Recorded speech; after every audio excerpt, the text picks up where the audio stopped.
Hello বন্ধুরা, welcome to Sharmi's kitchen. আজকে আমি আপনাদের জন্য গরমের একটি উপকারী শরবতের রেসিপি নিয়ে চলে এসেছি, ছাতুর শরবত বা ছাতুর ঘোল। ভিডিওটি ভালো লাগলে লাইক কমেন্ট শেয়ার করবেন, চ্যানেলটি সাবস্ক্রাইব করতে ভুলবেন না, আমার ফেসবুক পেজ আর ইনস্টাগ্রাম ফলো করে দেবেন। তো চলুন দেখে নিই কীভাবে তৈরি করছি ছাতুর শরবত। এখানে আমি ছাতু নিয়েছি, এটা বাড়িতে ভাঙানো ছোলার ছাতু। আর লাগছে পেঁয়াজ কুচি, লঙ্কা কুচি, লেবু, লবণ, ভাজা মশলা লাগছে। আর এখানে আমি একটা বাটিতে ঠান্ডা জল নিয়েছি পরিমাণ মতো, আমার যতটা লাগবে। এবার এর মধ্যে আমি ছাতু দিয়ে দিচ্ছি পরিমাণ মতো।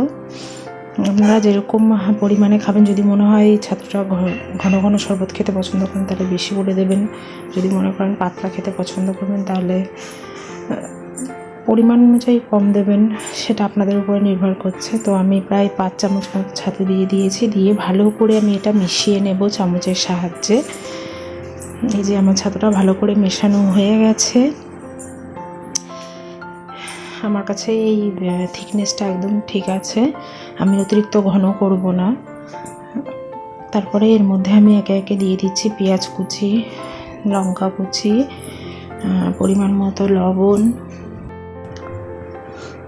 এবার আমি এটা ভালো করে মিশিয়ে নেব। তারপরে এর মধ্যে আমি দিয়ে দেব লেবুর রস আর ভাজা মশলা, দিয়ে ভালো করে আমি আবার মিশিয়ে নিয়ে টেস্ট করে দেখব সব কিছু পারফেক্ট আছে নাকি। যদি মনে হয় যে আর একটু টক লাগবে আপনাদের, টক তাহলে আর একটু পরিমাণে লেবুর রস বেশি দেবেন।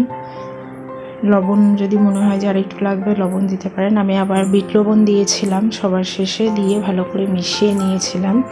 এই যে দেখতে পাচ্ছেন ভাজা মশলা, এখানে গোটা ধনে, জিরে, শুকনো লঙ্কা, মৌরি একসাথে শুকনো খোলায় ভেজে নিয়ে তারপরে গুঁড়ো করা আছে। এই যে ভাজা মশলাটা দিয়ে দিলাম, দিয়ে ভালো করে মিশিয়ে নিচ্ছি। এবার আমি এর মধ্যে সামান্য বিট লবণ দিয়ে দিলাম, দিয়ে ভালো করে মিশিয়ে নেব।